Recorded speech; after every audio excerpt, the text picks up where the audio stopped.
I think that's when a lot of characters kind of tend to fall flat when you're so focused on checkboxes. Why I make my characters the way I make my characters, when I watch other human beings and I'm trying to emulate the emotions I've seen in others, is my depression what other people feel, or am I alone in this? The very hateful and abusive people who seem to also be able to express empathy, are they just pretending to have a good side? In writing, you have to write both sides of it. Everybody goes for the emotional space that they inhabited when they first read Killing Joke. What they don't have is the +1 or the +10.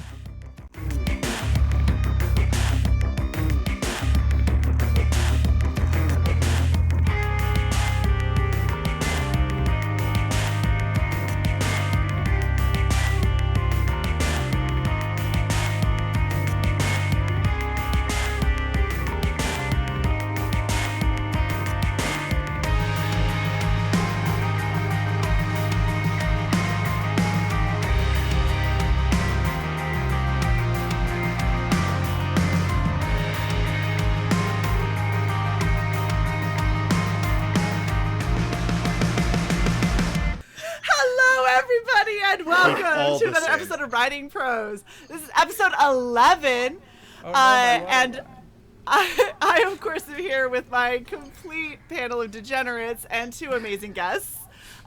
Starting out with lead degenerate up there, Eric Canete, who's making the face. Yep. I hear an echo. I don't know if it's my soul or if something's happening in the background. Yes, the emptiness of your soul. Oh, there it is. All right, well, anyway, thank you for having me, healing my empty soul. Hello. We also have Cyborg Valkyrie. How you doing, Cy? Hi. And that's a running thing. I hate that so much. We have Gibby. How you doing, Gib? Oh, I'm good. Cy's an asshole. I'm glad everybody's here. We're all degenerates. Let's knock this motherfucker out. I love it. And so stoked. We have a really epic pairing of guests. So first off, a pairing. We have pairing. It's a pairing. That means something else in my writing circles. Just saying.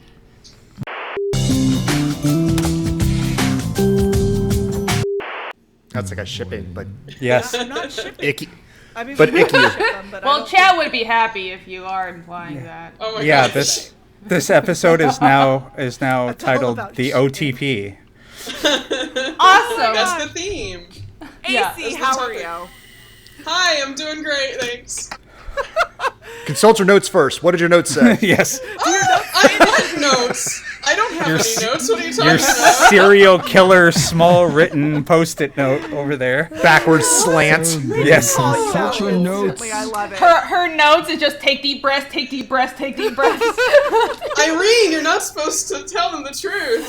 Oh, Docs. sorry. And of course, we have Renie back again. How are you? Hi, I am here. Holy shit, you didn't get enough the first time? What? You didn't get enough of us the first time? No, I never get enough of you guys. You guys are great. Aww. See, Yeah. She says that with such sincerity I and know. humanity. So sincere. I'm the most sincere person. That's like practice sincerity too. I was Plus- going to say, especially it's all an how act. her jaw stayed totally clenched while she said, she's like, no. Yeah, so happy to be here, everyone. Yes, get started. You know what? You should at least act happy because by the time this airs, you'll have already appeared on our auction. Oh, yeah, right. Yeah, I'll act happy because, yay, wow, that auction went so great, right, guys?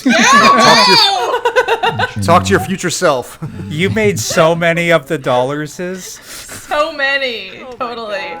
All right, so we picked a very special topic, considering we have Renie and AC as guests, and special, super Air special. quotes. So what we've, and I am reading my notes because Oh my God. say this right. Our notes. The topic is writing and pacing an emotional story. So I know that I write from a place of emotion. I don't know how else to pace that. Fuck you, Cy. That's all I gotta say. Tell us about your emo poetry, Shae. It's better than yours, bitch. Oh, Anyway. damn.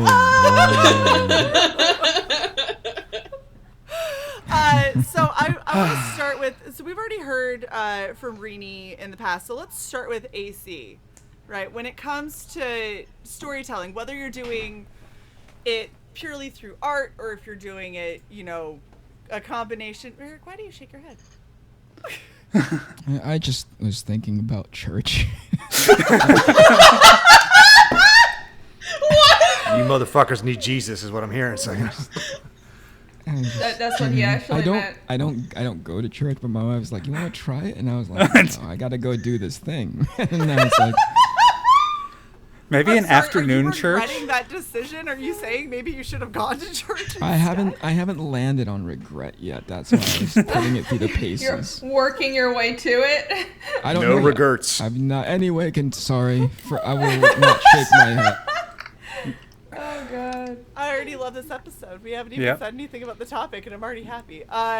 Okay, AC, how do you go about telling an emotional story, making sure that it doesn't just become torture porn, like something that we've discussed with Fuck you.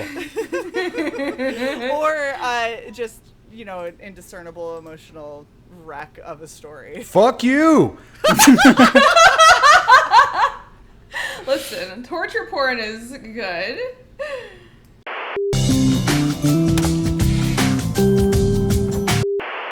Yeah, good thing my internet didn't glitch out through half of that. How do I start working on an emotional story? Yes. Tell us, Senpai.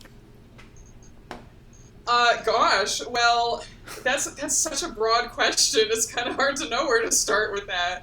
But I start by I want the reason why I tell stories in the first place is because I have the emotions that I want to get out. I want to share those with other people, and so it's kind of I have a hard time making a story without making it emotional, but because that's kind of the point. That's why I'm here to begin with, and I'm hoping that if I manage to convey those emotions properly so that other people can understand them, where I'm coming from and stuff, that, we create a sense of understanding and empathy between each other. And that's kind of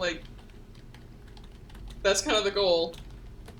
Oh, I already love there. AC. That's exactly why I write. That's a the good purpose opening. Of why I write or why I do art or anything like that is to try and convey an emotion and hope that somebody else picks it up. Maybe. Yeah. Mm-hmm. Yeah, or also just if I'm writing about other characters or working with other characters, which is, it's always the case. I'm never writing or drawing, a story about myself. It's also a practice in myself to learn empathy for other people, and to share that, Yeah, I've definitely... What a good human being. Oh. Everything about that is just good human being DNA. It's the I moment have they said empathy, my brain and immediately went No. I care about people. I have emotions. What is that like? We're all sociopaths. Get on the good bus. Hey, speak for yourself. AC and I are on the same wavelength. I'm digging this, but that's hey, all right. Yes, high five.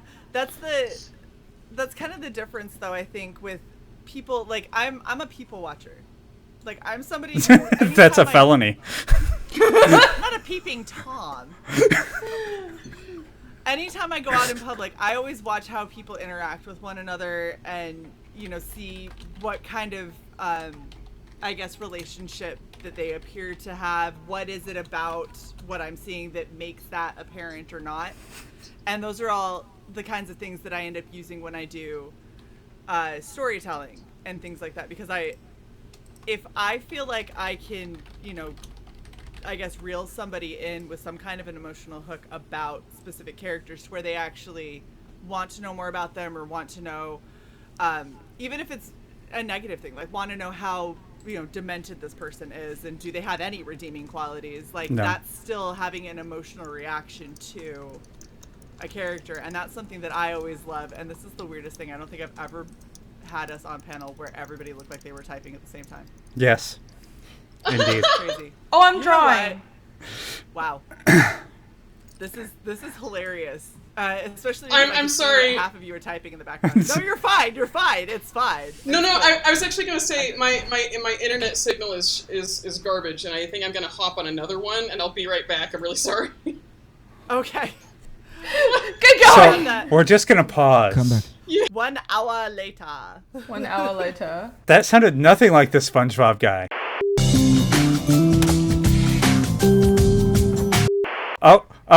Oh, she froze. Let's just keep it on that. Just Record keep it it. like this for the rest of the show.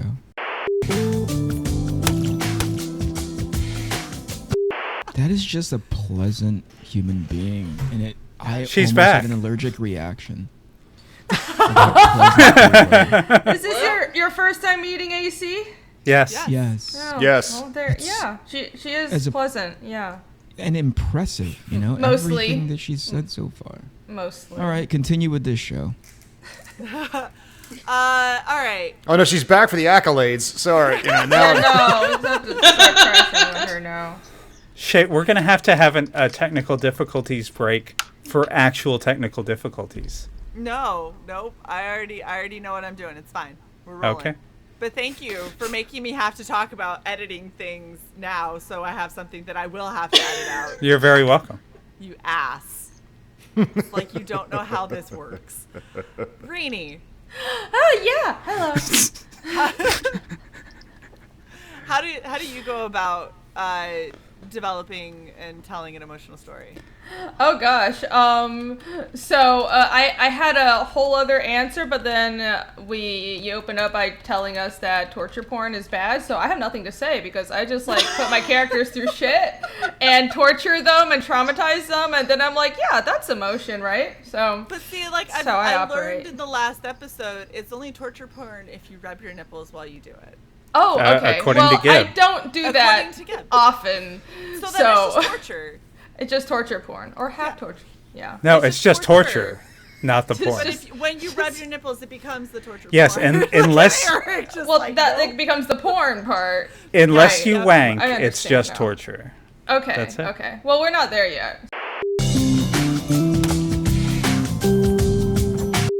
I Yet. swear there was an answer in there. I swear there was an answer. AC, and- you look guilty. It's somewhere in there. What? Yeah. AC's like, I'm being so serious, and everyone's just like fucking around. No. I'm such a good person, guys. I would never. Yes.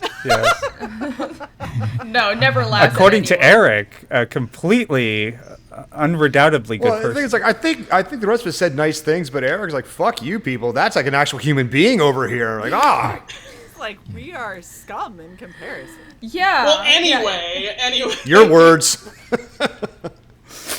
Well, I think that's really interesting that, it's Shae and AC were kind of like on the same wavelength. They're like, yeah, empathetic storytelling and shit. And I have encountered, I actually have a problem with this. And so now that I'm thinking about it, I don't know why you guys even had me on for this episode. Right. Because I'm a very, I tend to do the plot first and I focus on world building and plot. And it's been a struggle of mine to write from an emotional point of view. And that's actually why I started, I started doing, like any chance to do improv, playing tabletop role-playing games is part of it because I struggle with putting myself in the shoes of characters and like sort of telling that like emotional journey, then like figuring out what kind of realistic reaction a person would have to the world. I'm very much about, well, this is like the world building and this is the conflict, and it's very much like plot point to plot point. So it's been a journey for me. It doesn't really happen naturally, but I think it's the hardest part isn't because like with plot and story structure, you can learn it from a textbook, but with writing characters well and putting yourself in their shoes, it's honestly, I think it's hard, at least for me, because you can't, there's no textbook for that. You kind of just have to do it, and it also necessitates you to open yourself up and expose yourself in some way, because everything you write and I'm sure everyone here knows that your characters are part of yourself. You take a part of you, and like this is one point of view that you can take towards the subject, and that's the character that you're writing. And then this, all of your characters are facets of things that you understand, and it necessitates you opening yourself up. So I think that's what I've discovered, and it's scary at times, but at the end of the day, I think it's there's no success without taking risks. So hopefully it works out. I don't know. Maybe people will just like hate my books. Yes, they hate your books so much they buy the shit out of them. Right. Yeah. Anyways. Eric. How? Oh, are you? No, he said what happened. I said, what happened?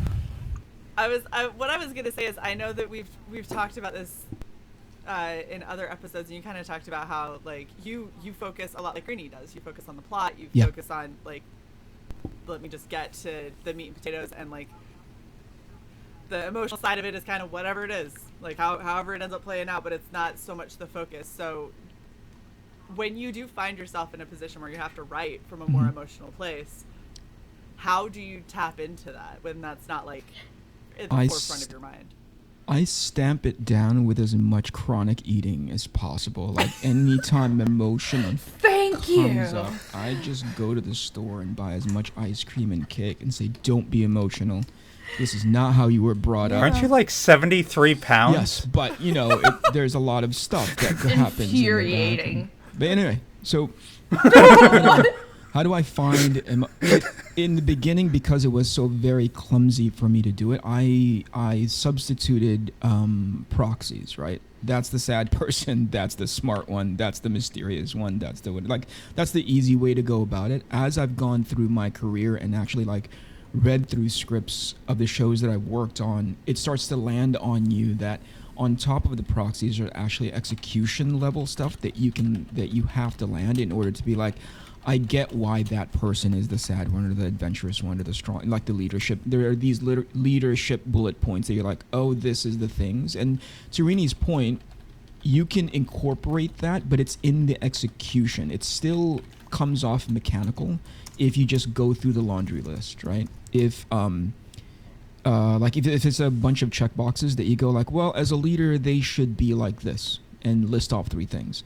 But it's in the execution of those 3 things that really make the characters come off genuine and not robotic. Now, it's not to say that I do that well, but I do catch myself a lot more than I used to. It's like, oh, leadership, it's just this, right? Or this is the leader character. So it must only be, it's these 3 things. Did I not land that? It's like, it's a weird space to go into because, again, I think so very methodically and mechanically that to think of outside of my like robot brain, it's a challenge.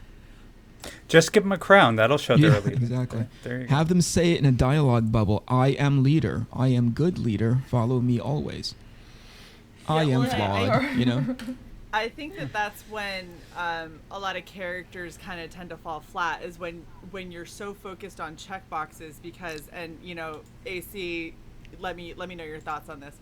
People are so volatile and so unpredictable, where you can have somebody who's in a leadership position, and as a leader, they should be strong and they should be, this force to be reckoned with.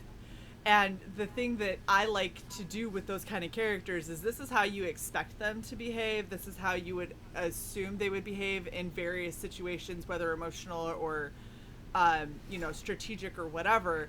And then have moments where that mask slips and they do something that is the polar opposite of what you expect out of them, because you see like big hulking dude leading a charge and kind of like the Band of Brothers moment where they turn to the captain and they're like, sir, what are your orders? And he's just totally shell-shocked and like unable to function, and people are dying around him and he doesn't know how to make the call because he's just so overwhelmed and he'd been put in the position like mentally where, okay, if this happens, these are the steps that you take. But when he was faced with the reality of it and all of the emotion that goes behind it, he had absolutely no idea what to do. And that's when you had another person who's, chain of command matters. This is what matters. And then he's like, all right, you're clearly not going to make this call. I need you to step aside. This is what we're doing. This is where you're going because I need people to stop dying. And seeing those kind of moments, I think really kind of gives you more of a connection with various characters, because a lot of people liked the captain in Band of Brothers initially, because he didn't seem like he was that bad of a guy and he was personable and everything. But then when push came to shove, he's the reason that a bunch of people ended up dying because he couldn't make a call. And it flips that on its head, whereas like, it doesn't matter how personable you are in the barracks if you can't make the right call on the battlefield. Right. Mm-hmm. Yeah, like, and that's go ahead. I think that, like, yeah, like, we all have, like, you know, the person we want to be, and so, like, some people are kind of, like, in their in their comfortable space. Like, maybe that is a natural kind of position for somebody to take, in which case they'd probably be really confident and they know this job like the back of their hand. But you could have a character that's not, and I think that makes things interesting. We all like characters with weaknesses. That makes them more human. To I think one way or the other, like, to find out what is happening underneath the surface is what really counts. Because if you say, like, you know, this character is the leader, it works as a stereotype, but it's fairly simplistic. If you understand the underpinnings of why this character is a leader in this moment, whether it's born out of, like, weaknesses or strengths or whatever, then that adds to the character, and it like, especially if you have opening for conflict, then that creates an opening for emotions, for something for you to latch onto with the character. Yeah. Sai, did you have something to say? You took a breath. No. See, this is why you always get, it's being respectful, like, silent in all of these. They've been mocking my RBF. Right? Yeah. I literally blew my nose and unmuted, and you caught the tail. They were just judgmentally sighing at us, judging us. I'm just kidding. Yes. All right, Gib, you said you were going down a mental rabbit hole with this. Oh, topic. yeah, because I'm like, Sai's asking what's with my face. I'm like, well, unfortunately, I was fucking born with it. So why do I look? I'm scally. And maybe it's Maybelline. Yeah, maybe it's Maybelline. Max Factor. No, because I'm actually intent on listening to the responses that everybody's giving these amazing. And it sends me down this whole, like, why I make my characters the way I make my characters. And I think it's because I grew up such a robot who thought they were alone, that when I watch other human beings and I'm trying to emulate the emotions I've seen in others, that is my depression what other people feel, or am I alone in this? So when I write Salem, it's about my isolationism, like the years I spent in Alaska in the dark, alone, by myself. I didn't have any peer groups because I transitioned out of the airmen. I was now a sergeant. There weren't many E5s at the time. So I had no peer group, and I was alone. And again, dark, cold, depression. Or with Aggie, like my body dysmorphia issues, am I the only one that makes himself throw up or feels disgusting all the time? Or with my Jackson character, is like, does everybody have a raging sense of narcissism that like this little voice in the back of their head that's shits on others because they're afraid, you know? Mm-hmm. And so I take these, like what Renie says, you can't not pick from yourself and put some of these things. And so I work through my character's issues that way. Now the background I'm trying to do the emotional beats with the plot beats and do the character's actions and emotions, reactions, create the story, or are they following the story? And hopefully they're creating the story and just not following the plot for the sake of plot. But that's my style. So I even if I'm writing a comedy, there's pathos to everybody because that's my preference. You know, sometimes I love just a good story. John Wick, you killed my dog, I'm gonna shoot you on the face. Let's go. Let's do this. You know, and sometimes that's what I want. And sometimes I want, like I brought it up in the previous episode, I want Arcane. I want that relationship between those two sisters, and I just want to just feel. You know, and I don't know, like sometimes I like, am I a robot or are my emotions real and are other people feel the same way? And that's your own personal therapy, and sometimes writing and having discussions with like-minded people, and you know, and Eric just says, no, you're wrong. And I'm like, okay, I'll just shut up now. And so. Well, let me just say, Gib, if you are faking the emotions, you write them very well. No, and I'm not. I guess they're mine, but it's one of those, like, you don't know what's in someone else's head. You know, right. They can tell you all fucking day. but that doesn't mean it's true. It's you have to choose to accept and trust another human being's words. Usually you find that in a partner, a loved one, your closest friends, but someone you just know, they might tell you they're feeling this way, or they just saying that, but that's my own hang up. So I know what I feel, but I don't know what if I see the color blue, do you see the same color I see, or your interpretation of that color? It's that same kind of philosophical paradox. Right. Have you guys heard of this recent development from Google? Said that one of their engineers has claimed that their multi-billion, library of words AI has now gained sentient. Did you guys hear that a couple weeks back? I heard about that. Yeah, that's nice. And then they put him on leave and told him to get psychiatric help. Yeah. Well, there's a lot of stuff that's happening in the background with that guy, but the point is, it's that computer, it wasn't talking; it just typed back. He would then type in really profound. How do you know that? How would you feel if we used what we learned from you, right, into helping other people around the world do whatever it is that they need to do so that they can become better?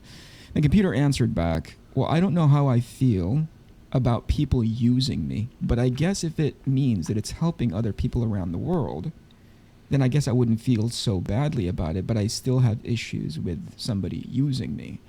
And that level of sophistication is how I capture the proxy of people, because that computer is just putting words together that based on its studies, based on its approximation of emotion and human interaction, it believes that that's how it should answer, right? When it leans towards empathy, when it leans towards how this person has been asking.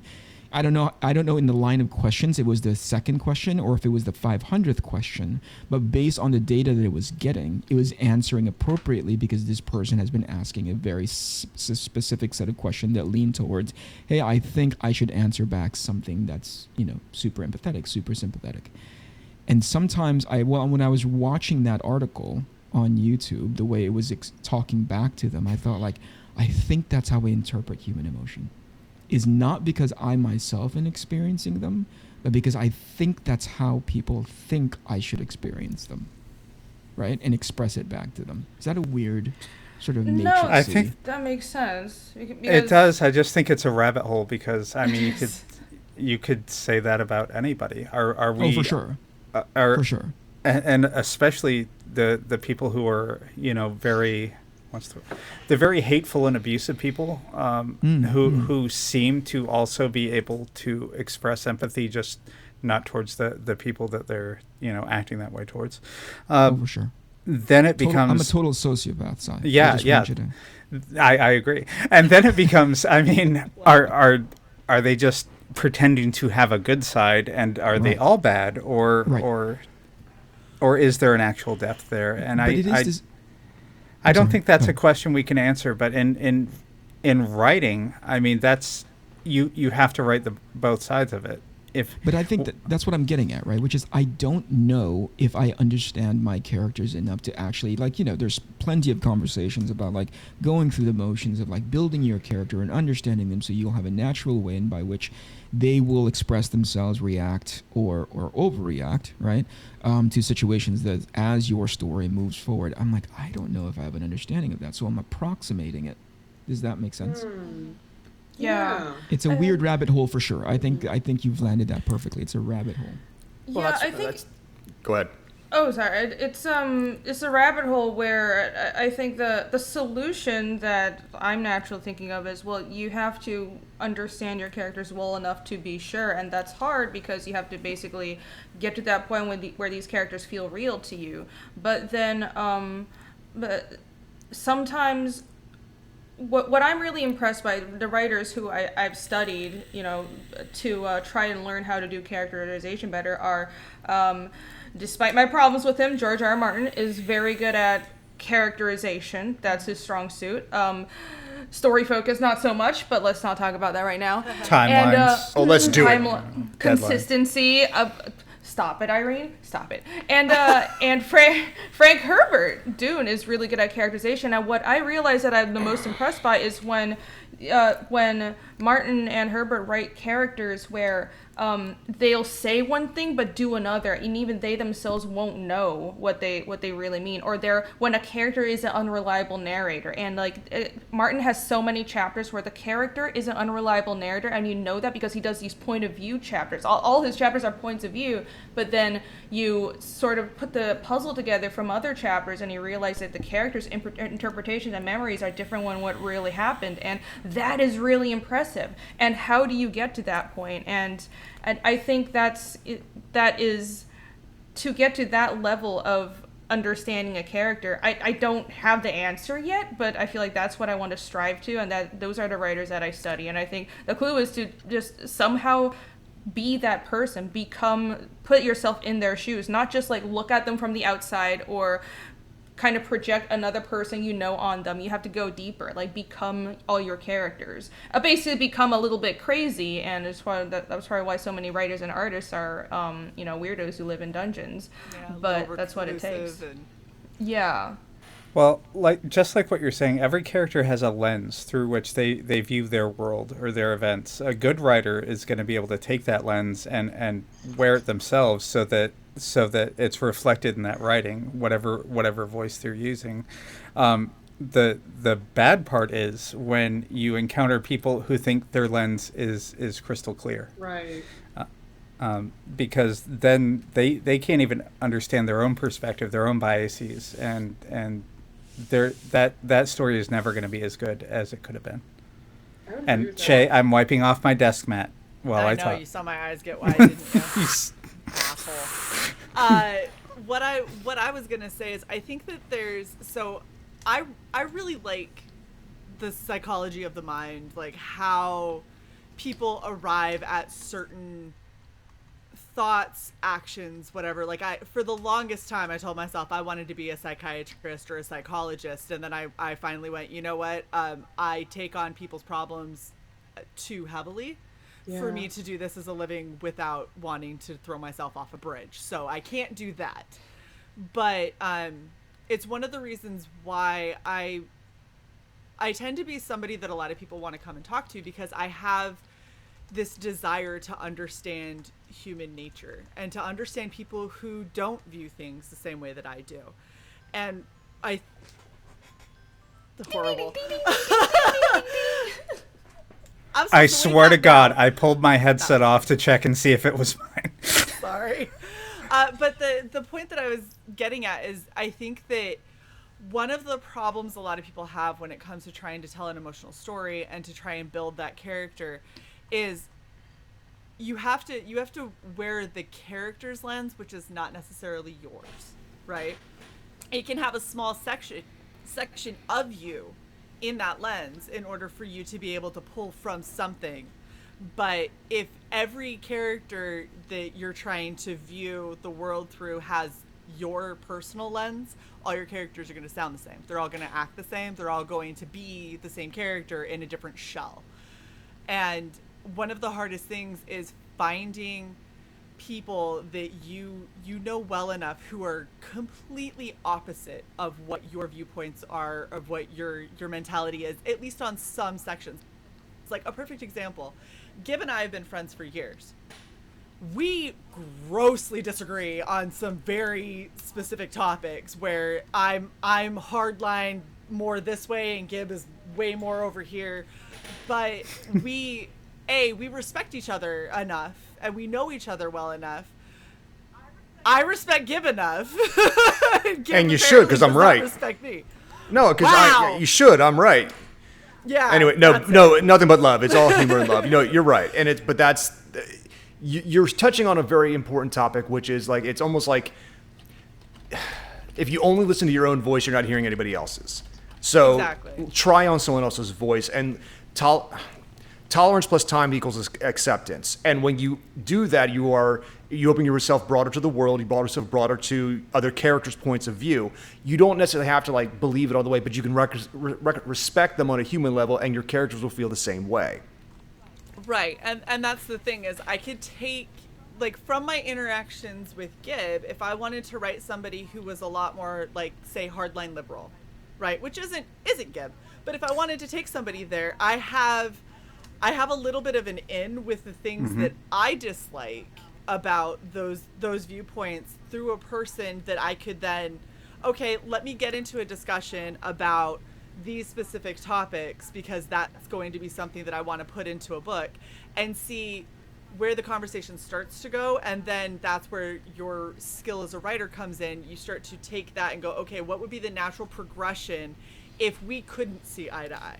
Like if we could not come to an agreement and the live and let live that we do, where would this go in a believable sense that isn't going to be crazy radicalized? Because that's one of the easiest things that people do is they look at a group of people that they don't like, and when they're like, oh, I have a villain in my story, I'm going to give them characteristics of a group of people that I don't like and I don't agree with, and all of your villains are now, you know, SJWs, or all of your villains are like Nazis, horrible bigots, or, you know, racist or whatever, because that's the easy get. The hard get is writing a villain that you as a reader sympathize with a little bit.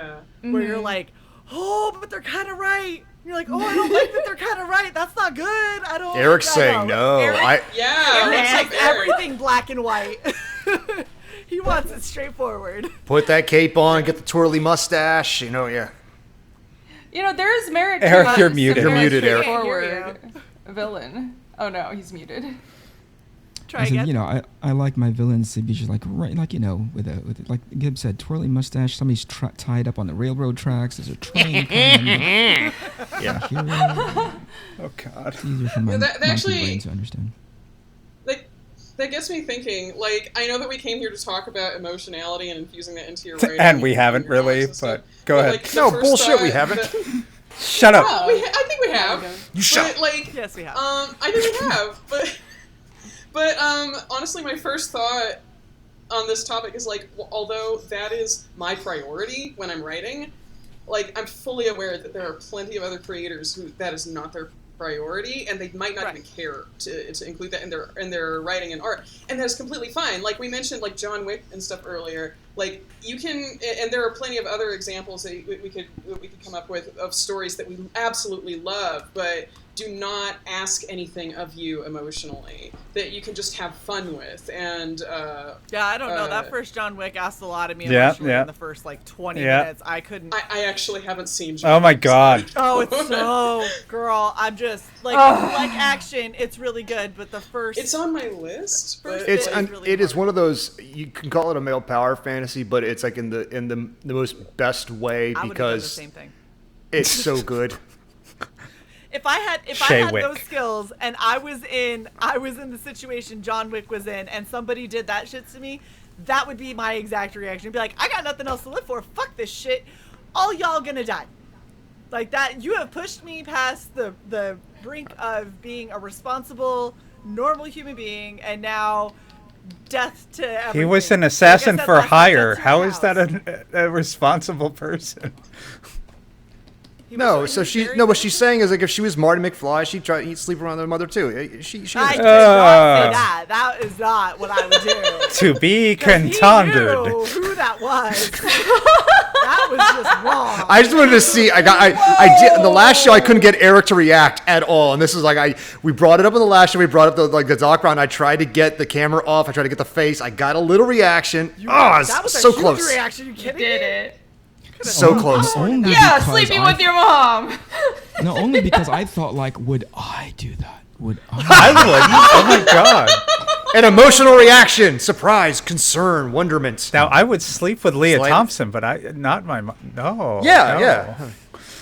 Well, you got the Oh, emotion yeah, out no, of me him. That's neither, good 'cause that's storytelling. gross. See? That's completely offsides. That we shouldn't think that way at all. I'll be right back.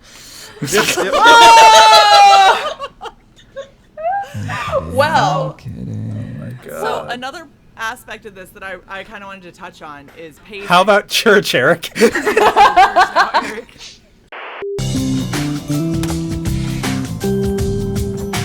Y'all need Perfect. Jesus. In church today.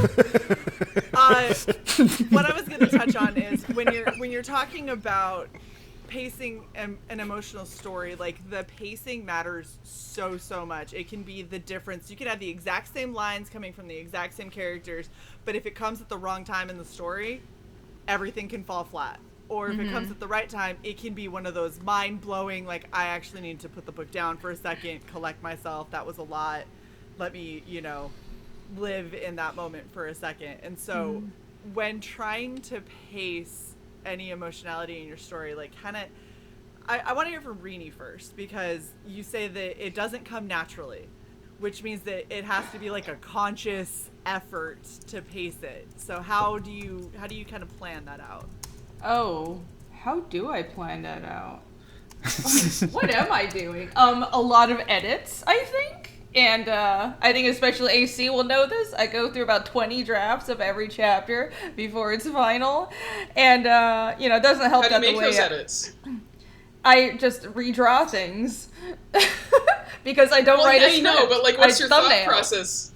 Okay, Yeah, but what's your process in terms of, like, narrowing it down, how to change to, like, the pacing and stuff? Does it feel right? Like, it's really hard to talk about because that's how I operate. It's like, does this feel right? Like, I'll have the plot, and then I'll do my first draft of thumbnails, and I'll just let it sit there, and then I'll, like, I'll work on the pages where I'm sure I know these pages will be in there. I'll go do something else, and then I'll come back after, like, a week and then read it again. And, like, as a artist, I think especially visual artists, we learned this skill where you are able to, like, you need to see your work with fresh eyes and be able to objectively see the problems with it. It's like I'm trying to draw a symmetrical face, and if you're staring at it for a long time, even if it's not symmetrical, your brain autocorrects for it. So you almost learn this skill where you mentally just pull back and then you look at it objectively with clear eyes, and then you see the faults. And that's something that you can do for writing as well. And that's what I try to do. And, I'm not like a veteran writer. I'm definitely still learning, but that's how I kind of approach things. And it's very much based on instinct. But I think that's like, if you just connect with, like, does this feel right? If you have, like, human emotions, you'll know that does this seem realistic for this character? And I kind of wanted to... the human emotion, yeah. I think, like, deep down inside, even though I'm mostly a sociopath, I still have a little tiny twinge of human emotion, so that's what I'm, like, trying to dig at. Well, I also wanted to tie back at what Shae was talking about earlier with, like, being able to write different points of views on a subject, and that is really interesting because that's important for my story. I actually really like my antagonist, who I am not introducing for, like, the whole first arc, so that's really frustrating. But I am quite proud of the work I did on her,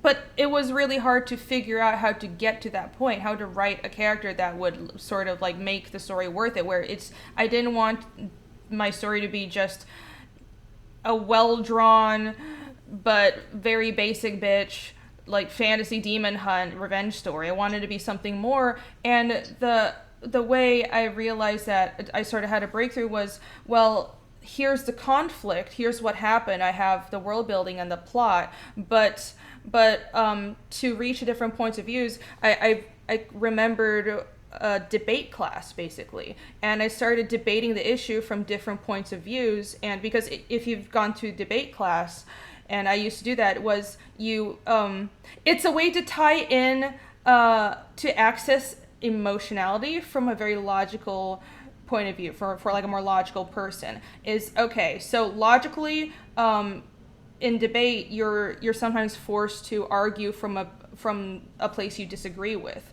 So let me do that for this character, and I know I disagree with them, but I'm going to pretend I'm in debate class, and I'm going to argue this story point from their viewpoint based on where they come from. And that's how I sort of worked around to, like, accessing that emotion. I forgot what else you were asking, but I just wanted to say that. No, that's a really good point, though. That was something that I remember doing in English. We had to debate, what was it?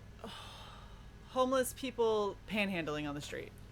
And one of us, like, I was part of a group that had to be for why people should give to panhandlers and everything, which is directly against what I was kind of brought up and what I believe, because, I don't think giving you money is going to help you. I think giving you opportunities to pull yourself up out of that situation is. And I remember getting paired with debating against the most popular girl in our school, because she was in the other group, and they were like, oh, you totally got this. And so my group was like, yeah, go destroy her. And it took about 3 sentences before she couldn't speak anymore, because she was such a shell of a human being. Oh, God. Incapable of, like, having her own thought that wasn't fed to her, and, you know, caring about anything that wasn't like lip gloss. Like, she was just a really basic, one-dimensional kind of person.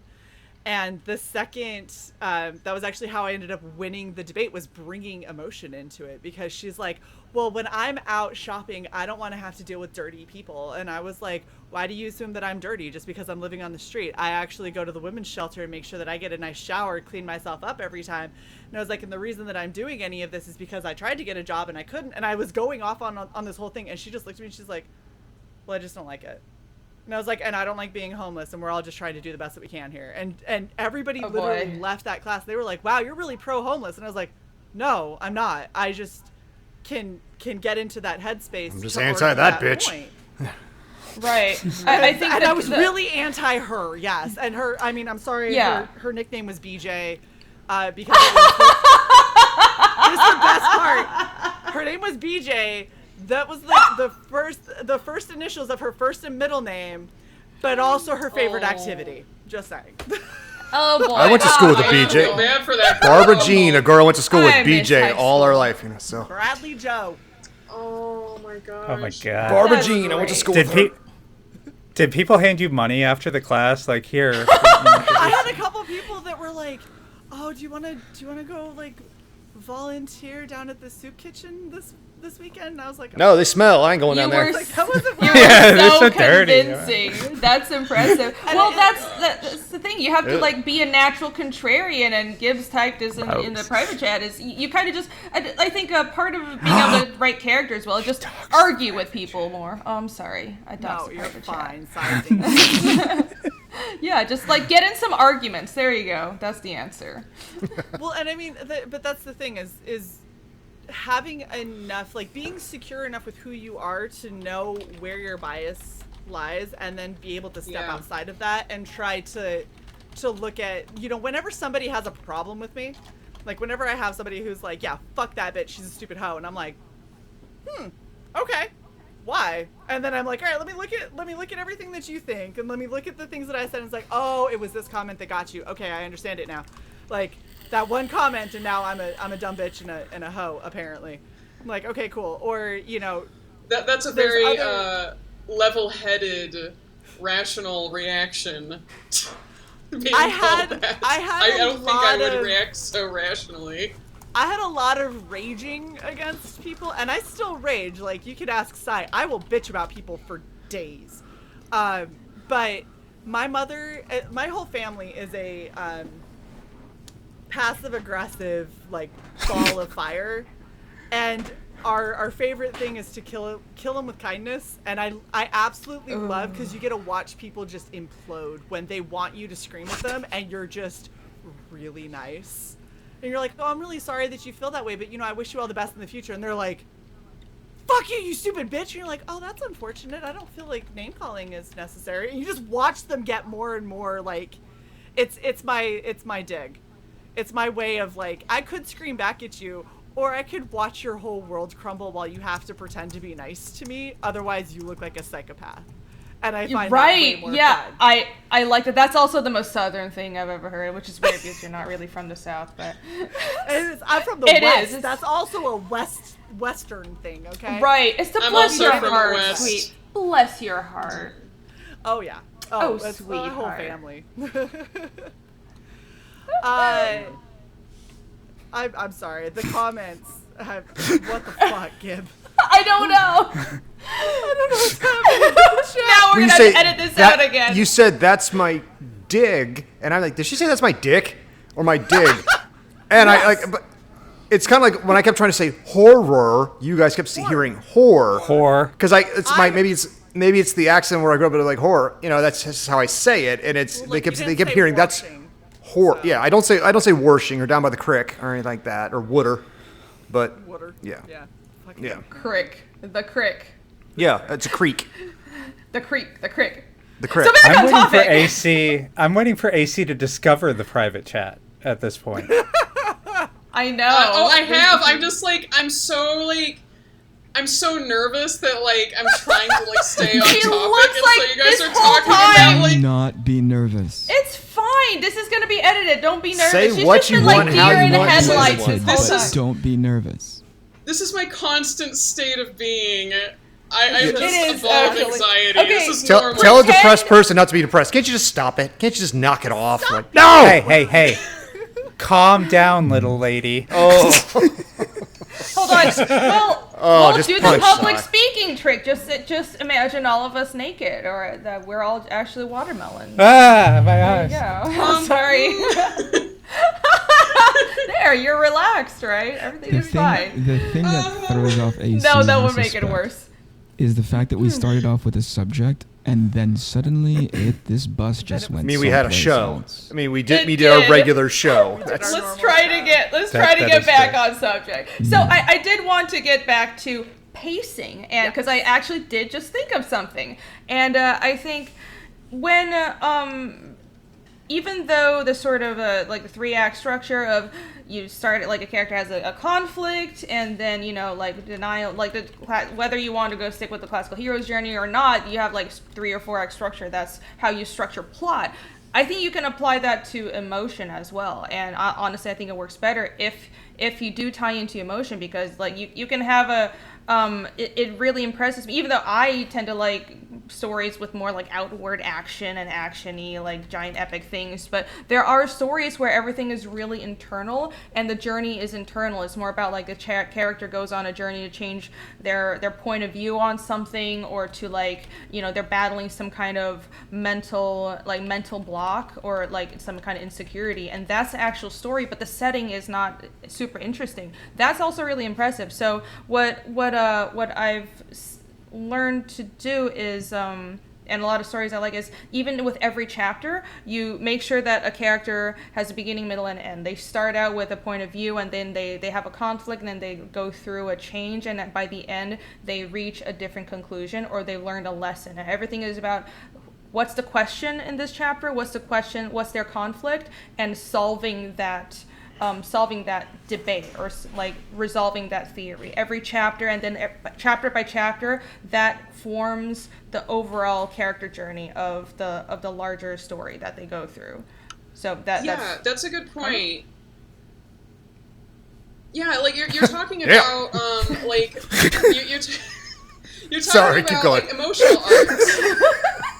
Yes, emotional arc. I'm a dick. Just keep going. Press. I never spoke. No. You got this. Renie was talking about pacing, and then you said, "Yeah, that's a good point." And then there was this hugely pregnant pause, and it's just you're talking about pacing, and then there's this huge pause. No, Yes. but we were all on edge waiting for what I know. Hey, can we rewind for a quick second? Remember when Eric says, I don't want to jump on That the was guests intentional. because we could jump and be cruel. I want to let them speak instead. And you are not doing that. AC, we love you. I am the anti-Eric. This is true. AC, you're great. Yeah, so talk Please- about I know. Please I know, continue. I'm so great. But yeah, like Irene, you're Arrogant talking much? about Fuck. emotional arcs. Like sometimes those are the main plot, but they can be like a subplot, and they tend to follow about the same length as the story. They tend to have. Did my internet just go out again? Okay. They Yes, tend to just have a little. similar beats fine. pacing wise as.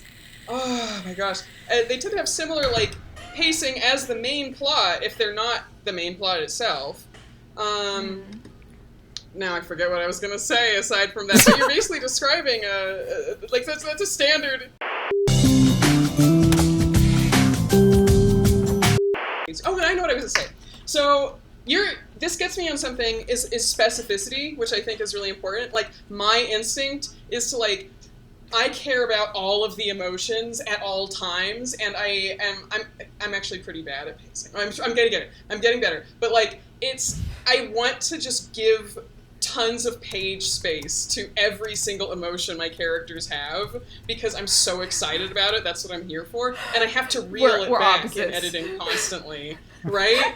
So, and I think that it's good to have your emotional arc set out for yourself, not only because it, like, if you're like Irene, it tells you, okay, I need to have this here. This needs to happen. So you're constantly like thinking like to input it there where it needs to be. Whereas on my end, I'm like, okay, I have too many emotions that I want to explore. I need to dial it back and think about specifying which is the important one.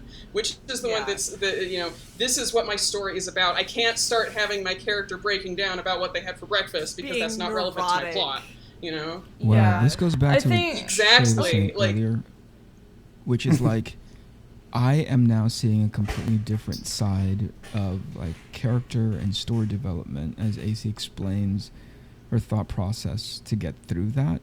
I, on the other hand, was like, similar to Irene, I'm all like, there must be an emotion here, input emotion, it's fascinating to see the sort of like a different approach to character / story development. You also place you place it as you learn it, kind of thing. It's a skill like any other, like whether it's a writing skill, whether it's the timing thing, or you feel it yourself. For Shae and I'll speak hopefully for both of us, and tell me if I'm wrong. In the service when we were in, your emotions came secondary to your obligation and your duty. So you're constantly conflicted with what I'm outwardly showing you versus what I'm inwardly feeling. This has to be done, no matter whether I'm angry, sad, or think it's funny, or pants crappingly terrified. I have to keep it bottled up to present to anyone else beneath me or my peers. So my characters might do the same thing. Character A could be in an action thing telling dick jokes, but the comedy underneath or outwardly, but inwardly, I got the internal dialogue where they're shitting their pants in terror, or they're regretting every step they're taking, kind of thing. And that shows the duality of nature that people. And so that's the kind of stuff like my life lessons taught me how to write those type of characters, and it makes it. I love the emotion and I love the plot and I love when they blend together because I want to feel I want all the fee-fees, but I want all the boom booms and I want it all. I just want to take the boom booms and the fee-fees. Yeah. Well, and great way to put it. I was wondering, in all honesty, if the fact that we are military, which means there's so many times just in normal day-to-day living when you're active duty where a policy will come down that you're like, this is the dumbest thing in the world. And I will have just come from a meeting where I am arguing how stupid this new policy is and how it makes zero sense for any of our troops to have to do this with leadership. And immediately have to turn around and to juniors say, okay, so this is the new policy and I understand there's going to be some growing pains and we all probably have feelings about it, but what we need to do is we need to band together. We need to get through this. If you have issues, you can come talk to me offline. And everyone thinks I'm for it. When in reality, I'm like, this is the dumbest thing in the face of the planet and I absolutely hate it, but I'm not allowed to say that. And so having that kind of... Embrace the suck. Yep. Being able to divorce yourself from your personal emotions and know what your character is going to have to portray out. I think that helps when it comes to writing in making it easier for you to switch gears between various character like thoughts and emotions, because I have to do that in my day to day. And when you can always tell when you have brand new NCOs who aren't privy to the fact that you can't just say what you're feeling, despite the fact that you're feeling it. And you always get those ones that just promote and then this thing comes out and they're like, well, this is dumb, and you're like, we'll talk offline. And then you bring them in and you're like, hey, so among all the NCOs, we all agree with you, but you can't say that kind of shit in front of these 19, 20-year-olds who are still going to have to do it despite the fact that we disagree with the policy altogether. And you watch this like light bulb moment where they're like, you guys haven't been just towing this line the whole time. Like, oh, you've been fighting against all of this stuff, but you still had to.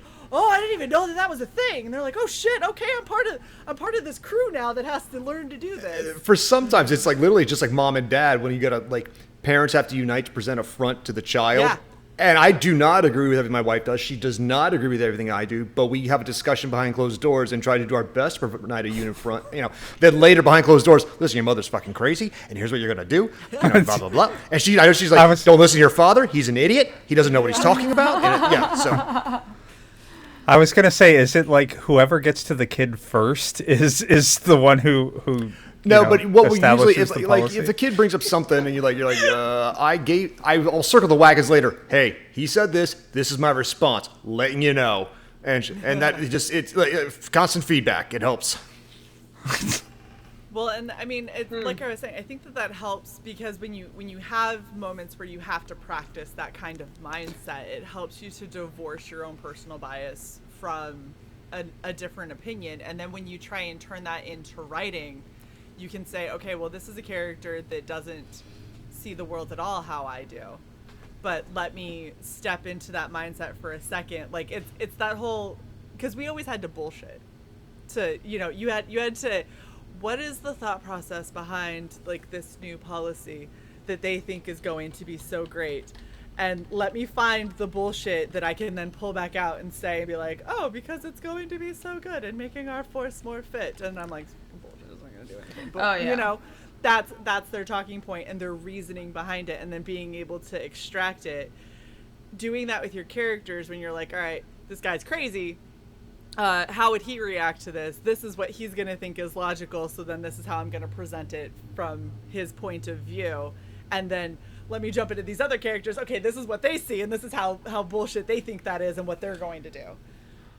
It's also like that goes back to the pacing topic, like knowing when to put it in there to make it more impactful kind of thing. Like I love a good action story, action.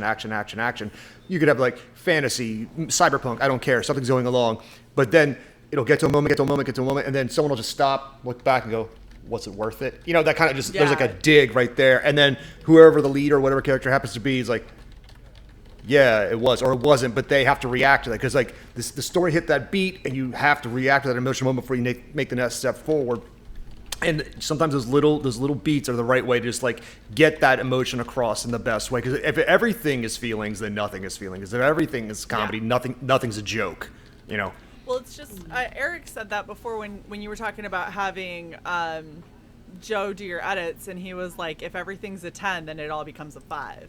Yeah. And knowing that I vehemently disagree with him, but But that whatever, that's Joe. the thing is you can't have, if everything is it's just like when people are like, why can't everyone be good? Because if there was no bad, you wouldn't have anything to measure the good, so it would all just be. Like there isn't good without bad. There isn't, happy without sad and all that kind of stuff. And so being able to, I don't like this point. I don't really care. I mean, why? So to add to what Shae is talking about, like comic book pacing is such a tricky set of combinations that you have to put in place. Because not only are you having to sort of pace it in such a way where you're reading it, but you're also pacing it in such a way where you're having to see it sometimes way ahead of time before you read it. So that reveal, and I don't ever practice this, so take this with a grain of salt. Like some people always do the reveal on like the next page that you flip, so that's a pacing concept, right? Which I never do. Like Prose go like, oh man, on that big reveal of whatever it is that you're gonna do it on that even page. It's a simple enough rule to always have in mind. I rarely do it because I'm not smart enough to think that far ahead of time. But it is to say that when you have it and it's working correctly, you'll have, I think to your point, super early, Shae, which is like, I need to put this thing down because it was so impactful to me in the moment. Yeah, and I don't know if people take that into. I certainly don't. I don't know if people take that into account enough when it comes to pacing. Landing the sort of appropriate level of emotionality that you're trying to compel out of your audience. I think that's super important to keep in mind. Well, and I think a lot of people undercut comics because they see comics as something that's quick and consumable and escapism, which it is. But a lot of people forget that you can still have those big emotional impacts. Like The Killing Joke had many. Where you're reading and things happened and you were just like, fucking shit, damn it, like I need a moment, because there were so many big impactful moments throughout there. Can I say something about that, Shae? And Yeah. as far as like Killing Joke, and I think another book that people cite is like Dark Knight. I think this is not the right word, but take it with a grain of salt. Killing Joke and Dark Knight Returns have it easier in air quotes than a lot of different books that are starting off out there, because it does not have the cachet of history that is Batman. Like if you've been predisposed to sort of consuming sugar for the longest time, this is the worst analogy, but like consuming sugar for the longest time, then suddenly somebody introduces like a level of bitterness into your diet.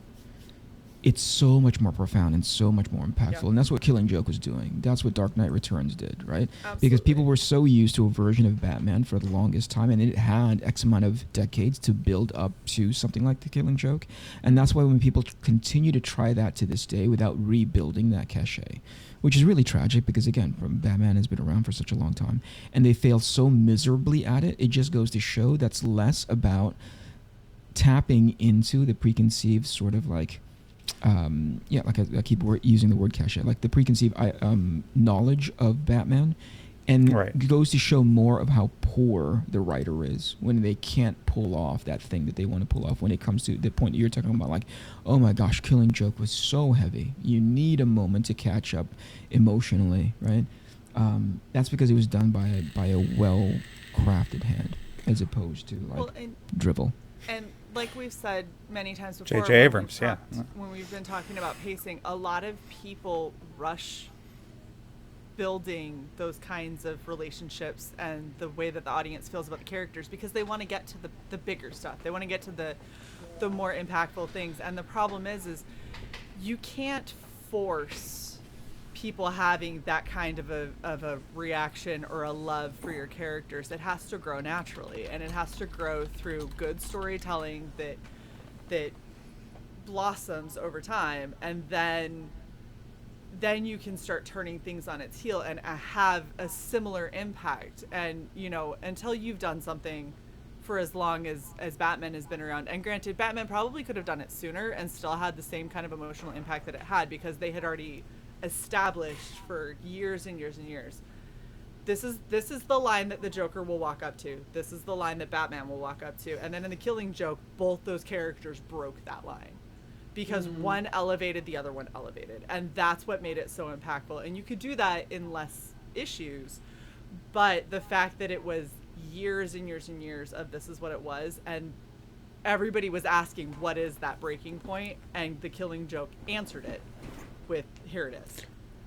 Well, it's the same thing like Injustice. I mean, you look at what's gonna make Superman into a killer, into a tyrant, and it turns into that. But what you just hit on, in terms of kind of you have to put in the work in order to build that emotional investment, that real buy-in with your characters.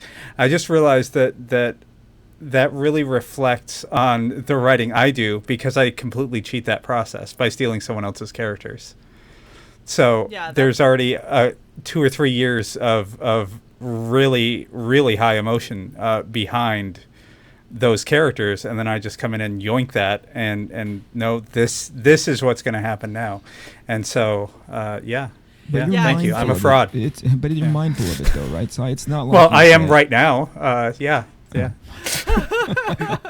Like realization I just had. Well, I mean, that it's very much a cheat. That's the thing, though, is fanfic writers do have that kind of upper leg because you get to cash in on somebody else's history. You can call it cheating. I'm fine with it now that I've internalized it for the last 20 seconds, so I'm good. No, because like if you have something to say, which is like goes back to like theme and like the point of like writing in general. It's like you ought to have something to say, and so if you have something to say about Batman, then after the Killing Joke, then you can add upon it and keep it that good.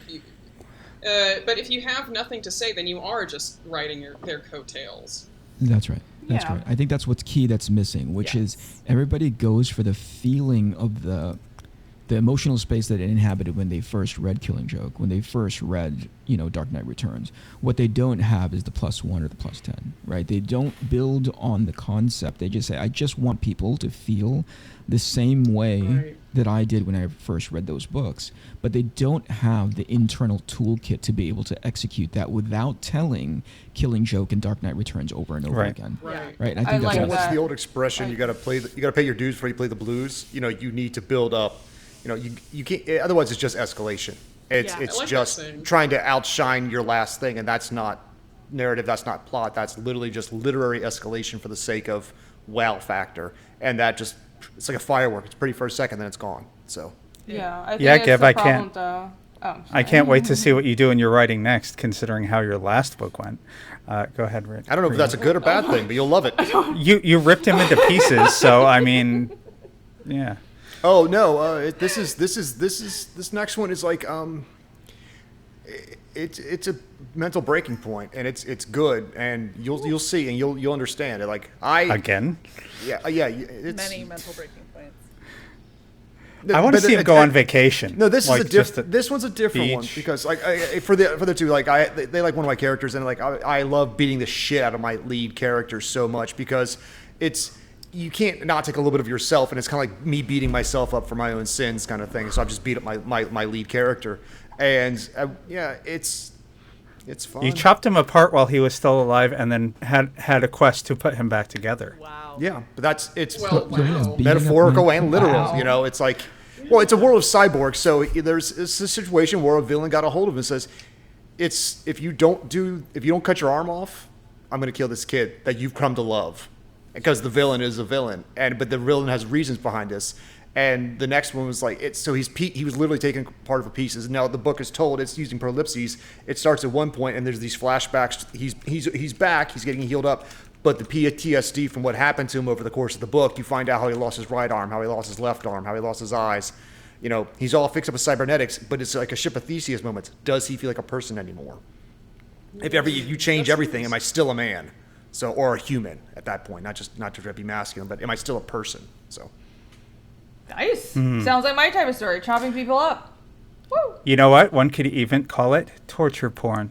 one could call it torture porn. Bring this rack around. Torture porn. Yes, it does. Gib. All right, I know Shae's looking to wrap time. us up. Did you go somewhere, Shae? Or Yes. Oh, she left. Yeah, she said she'll be right back. she got the BRBs. All right.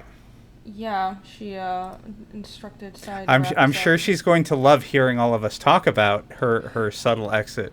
Yes, when she totally. goes Let's back talk to- more about Totally it. wanted- Like, Yes. let's make fun of her Torture avatar. porn. I'm gonna say like I'm not a Harley Quinn fan. I said it just because she's not here.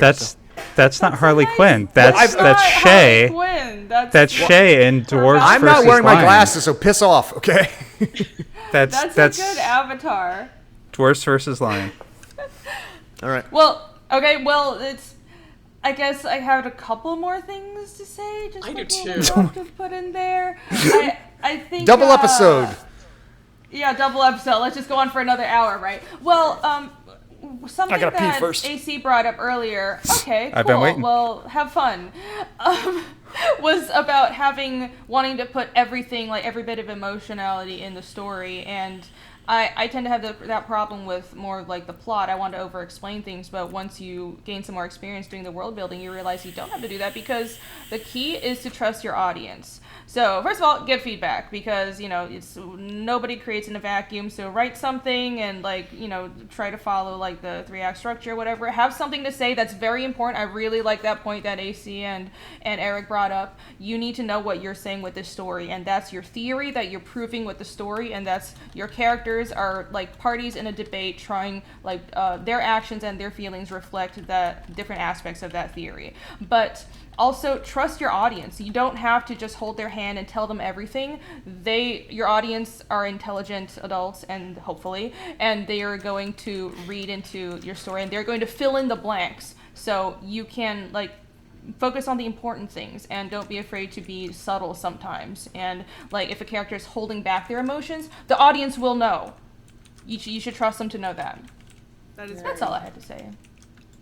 And before why you not? go on, I want to do a Yeah. quick aside on Gib explaining his torture porn story really quick. I thought that was something nice that we hadn't really I thought there was something really nice that we hadn't touched on, is that you were talking about how his trying to, feeling broken and trying to piece himself together is reflected literally in him being broken and trying to piece himself together. And I think that's something that we could, use to convey emotionality in our writing, is using that kind of symbolism. Basically, conveying what's going on the inside through events on the outside. It kind of ties everything together. I think that's great. That's all I had to say. Thank you. That was nice. I like torture porn. Yeah. I really do like those kinds of things. That's actually something that I did in the backstory for Marty. When I was talking with Adam and he was telling me kind of how the Marty character was supposed to look initially, like she's of Asian descent and, she was a little girl that blew up, created explosives and blew up shit with her dad. And that was kind of like her growing up. And so when I was writing the backstory, I made it a very intentional choice to make her have like long dark hair. She was still kind of punky and everything, but she had like this long dark hair. She wore her lab coat everywhere. She had a lighter that her dad used all the time to light off the charges and the fuses and stuff. And so that was something that was kind of relevant. And at the very end of the story, it's like she goes through almost a metamorphosis because she realizes that the little girl that she was isn't who she can be anymore. She's with the horror that she's seen and everything. And the way that she appears in the Kill Journal, she has really punky, half-shaved, bleach blonde hair. And one of the big aspects that I wanted to do was the kind of emotional scene where she makes that change from being just like a typical looking young Asian girl to this like super like crazy badass with punky hair that looks like she's gonna just rip people to shreds. And how did that end up happening? And so it became an entire like plot point basically for the end of the book, the end of the story. And that was actually the part that I think I was the most proud of, because she, at the end she uses her dad's lighter to light the piece of paper that caused all of the issues. If you haven't read it, go read it. And you watch her bleach her hair with tears dripping down her face and everything because she's the reason that her father died. And then it even worked out better in the first couple pages of the Kill Journal. She's constantly playing with a lighter, and I ended up reaching out to Adam and was like, can I give that lighter purpose and have that just be her dad's lighter? So it all kind of, there's a lot of emotionality that goes into that, but it's subtle. It's not just I'm here crying or I'm, angry or whatever. Now, every time that lighter comes back out, if you know that backstory, you know why. Like, yeah, exactly. That lighter matters. So she doesn't need to like expound to the audience like, this is what I'm feeling right now. I'm thinking about my dad. You just need to show that, and it's like she can feel it all and you understand what she's feeling, but it doesn't have to be like told to the reader. Right. That's great. It doesn't have to be like, dear diary, today I was really upset and I set everything ablaze with my daddy's lighter because I missed him. Yeah. Like, yeah, and it's like you don't have to be that on the nose. There's so many subtle keys to, I mean, body language goes so far into explaining emotion and things like that. So okay, as a really your quick, audience would understand. I got something else really quick. So your notes? Do you have more notes? I actually, we didn't cover almost anything on here, but anyway. I'm glad you prepared. Are you shocked?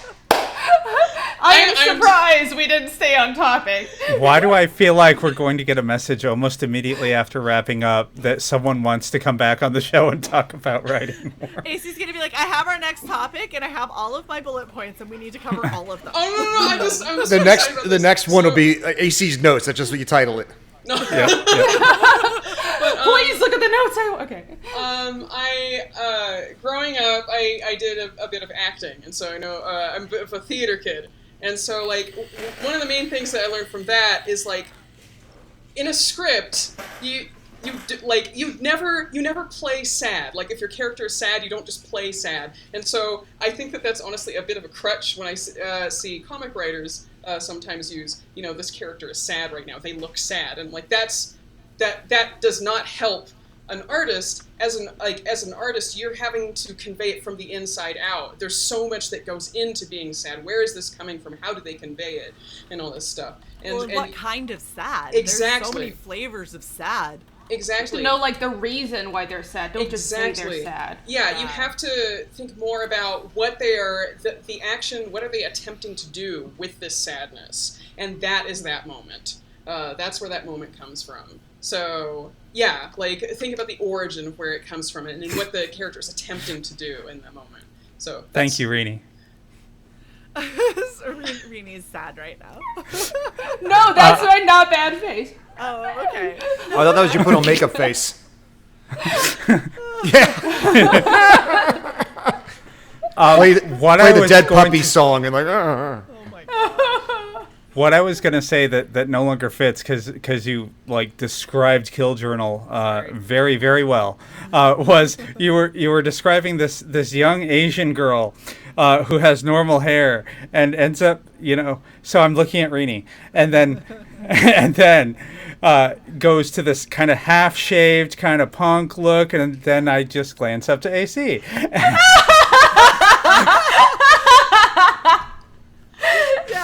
Yeah, if you bleached AC's hair, that's pretty spot on, and you have to spike it a little more. AC's you didn't spike it today. No, I didn't.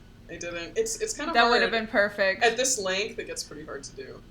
Yeah, probably. I would expect doing freeze spray, which is a bitch and a half to use. All right. So if you ever want to do a live action Kill Journal, just hire the both of us. Before and after. Have history in acting, I guess. All right. We definitely have covered a lot of good topics, even if it maybe wasn't fully the topic. I feel like we covered our topic well enough. It's just an excuse to come back on and talk some more. So it is.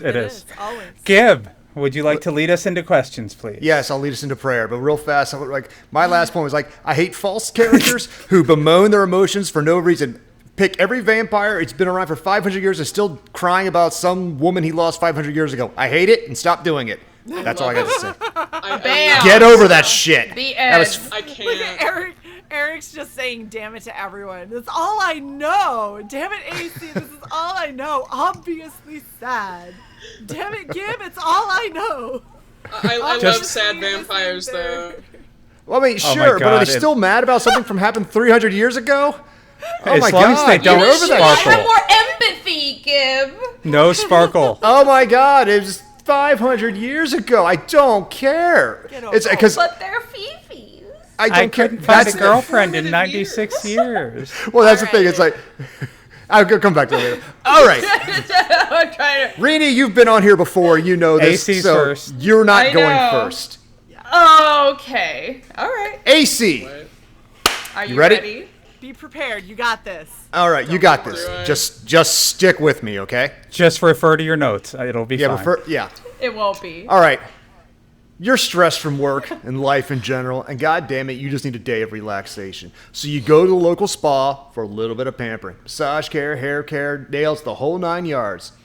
After changing the dressing room, you slip on your robe and go to the massage room. While waiting for the masseuse, you hear a strange sound. What was that? Was that a whimper? Opening what you think is a supply closet, you find a person, or what's left of one, hanging on bloody chains. Their limbs have been amputated, their eyes have been sewn shut, their organs are in glass jars. From behind, you hear a voice say, "Are you ready for your treatment?" You have one weapon of choice, 3 books, and 1 luxury item. What do? Oh my gosh, 1 weapon of choice. I would get. Well, let's see. I think if that were the case, let's see. They completely annihilated this person. Like, my first thought is I would want to get like some kind of like a knockout syringe, but that might be too close combat. Maybe just go for a simple gun. Just have it somewhere in my robes. Trank gun. Yeah, there you go. Big boom boom gun. Tranquilizer gun. I'll go with the tranquilizer gun. And what was the other half of the question? You get a luxury item in 3 books if you like. Luxury item is clothes. Okay. Like, I am not getting out of here while naked. Isn't Combat right, in a row. modesty is important while you're being killed. Yeah. And 3 luxury items. 3 books. 3 books. Oh, right, 3 books. Well, they've got to be manga, I guess. Oh, well, I'll have like, I guess I'll get one Italian comic and 2 manga. So when you have kind of downtime from being disemboweled, you can read. Yeah, no, Yep. absolutely. I've got, where is it with me? Here, I've got a book on writing. I'll take one of those. Oh, wait, but where are you taking it? You're going to be, are you like, It's How will it's the been in books- my robe. it It seems was in like, my no, robe along it, with the tranquilizer gun. I'm confused because, like, I assume this is a Junji Ito, situation I'll where you take have Junji to Ito. immediately fight for your life. So, like, how would books help you in this moment? I got Because it's tranquilizer just a gun. I don't random need question, anything just- else. Horror scenario, weird scenario, add certain things. What does the brain react to? That's the whole point of these questions. Okay. I came Cool. to the spa trying to have a good time. All right, I brought the books that I like and my tranquilizer gun. Damn There it, you go. Eric. You just had Eric's killing me in the fucking private chat. Horror. I can't say it. It's horror. I can't. Horror. I love There are horror whores in the books. spa? That's awesome. Probably. You need to, like, just pay rip open your robe, pull out the trank gun, and turn around and answer, "Are you ready for your treatment?" What was the psh? Oh man, the train it's gun. stealing my thunder. Yeah. Now it's empty. Now it's Beat a empty. little bit. Yeah. No, popping the top. Oh my god, you. It's like a champagne bottle, I guess. Well, like in That's every how- movie, they always flick the syringe, like half a syringe, just to show you that it's got liquid in it. You ready? You know? Yeah. No, Are you you get the ready? bubbles out. Are you ready for your That's why you gotta treatment? pull And I the turn more around with this bubbles in, that's what champagne kills them. bottle. Oh, Yes. that's totally what I was doing. All right. Let's All right, Renie, you've done this before, so yours is way simpler. There's no point in the I'm gonna joke. fail. Oh. All right. Renie, Yeah. you wake up in the middle of the night. Something's wrong. You don't know what, Okay. The roof is missing. but something. Groggily, you That's get out of normal. bed and go check your home. Looking around, nothing seems out of place. Your front door's shut, everything, windows are closed. That's when a light clicks on. Sitting in your favorite chair is you. Your other self smiles. But as they do, their eyes go completely dark. Their mouths open wider than any human mouth should. Shadows begin to dance around them. I like this life, your doppelganger says. I think I'll keep it. They lunge for you. You have one weapon of choice, three books and 1 luxury item. What do you do? 3 books and a luxury item. And a weapon of choice. And a weapon of choice. 3 whores, that's right, I yeah. mean, first of all, You no, have I 3 mean, whores, I think what do you that would do? be awesome because you're trying to present Get this out my as ones. a horror situation where I should be scared, but I think this is really great because I have 2 of me to do the artwork, and if that's a double of me, she would know that. So I would embrace her. I'd be like, oh my god, you bitch! Finally, help me do my work. You're Okay, late, here, my 3 books are, okay, my reference books. I need Understanding Comics. Fiendish, and I too. need Fiendish. Then the 3rd book will be the summary for Fiendish, and hold on, and one of them will be my task list. So those are my books, all right? And I'll be like, okay, here, let's get to work, and I'll be able to get twice the amount of work done. And, yeah. Love it. So your luxury item is an we'll extra be- set of art supplies? Yes, there we go. My luxury item will be an extra Cintiq, actually. I really would, or an extra screen. Oh, no, because we need 2 Cintiqs so we can both work, and I don't know what my weapon would be. I have no idea. Well, I don't need a maybe a whip but when that they start doesn't taking your count. makeup and stop and won't work on your art. You gotta keep them in check, I guess. Right. Yeah, Yeah. like, I don't know, my hands for bitch slapping this hoe when she starts taking my shit when she's not supposed to, because Damn. I know I'm gonna, because it's me, so I know what she's gonna do, and then Well, her mouth it opens might really be- wide. You're gonna need a drool cup. So Okay, yeah, there we bib. go. I might a needle to sew her mouth shut, so I don't have to listen to myself. That's my Damn. weapon. torture porn. Really annoying. Torture porn. But yeah, My I would hand embrace the when I'm situation. bitch So slapping thank you. this hoe. I think that's That's the Renie quote. Yep. Yep. Yay! That was good, man. The end. because of Eric's in the That's a Krager answer, and I love it. I don't know. Do we? Horan, 2 Renie's drawing, and an extra set of Cintiqs. Cintiqs. Yes. Oh my god. 2 horse So- a horror, 2 really strong, and an extra set of Cintiqs. The end. Okay. Wait. Promote yourselves. Yes. AC, where can they find you? My name is AC Zamudio. You can find me at a.c.zamudio on Instagram or AC Zamudio on Twitter. I followed you, Yay! I think. Well, thank you. And Renie. Hi, you can follow me at Renie Draws. I assume the name's gonna be down here, so yeah. And check out my comic Fiendish. All the links are all over my Twitter. You can also find out more at fiendishcomic.com. It will be in the description, and it will be in the little I right at the top next to Gibbs' link to his Audible and Eric Canete's IMDb page. Yo. All right, thank you all so much for hanging out with us. Thank you to the amazing panel. You guys were something today. And thank you, of course, to our 2 amazing guests. This was fantastic. This is the longest pre-recorded writing process we've had. Mm-hmm. Yep. Yes. And it was totally worth it. And We're just absolutely- setting up for Say the that. sequel. Yes. Say that when you're editing it. Yeah.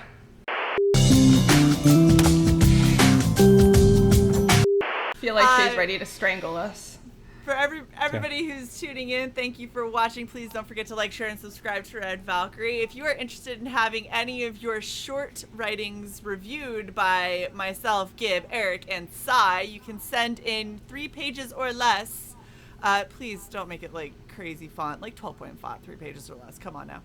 To redvalkyrie.writingpros@gmail.com. We will be reviewing them quarterly on the show, and yeah, there's Renie's little circle fingers for y'all. Thank you so much for tuning in, and we will see you guys next time. Bye. Bye.